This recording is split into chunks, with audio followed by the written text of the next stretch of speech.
நீற்றாய் வங்கயத்த இடமாலும் அறியா நீரே செல்வ திருப்பெருந்துறை நிறைந்த குருந்தம் மேவிய சீரம் ஆதியே அடியேன் ஆதரித்தழைத்தால் அகந்துவே என்று அருள்வாயே.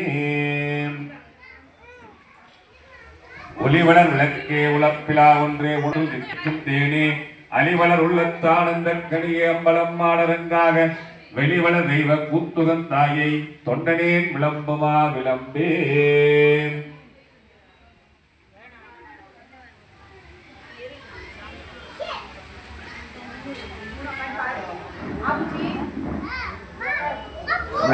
ஆற்காடு தொழுக்கானத்தம்மன் ஆலயத்தில் வைகாசி மாத அமாவாசை வேள்வி இப்போது சிறப்பாக நடைபெற்றது.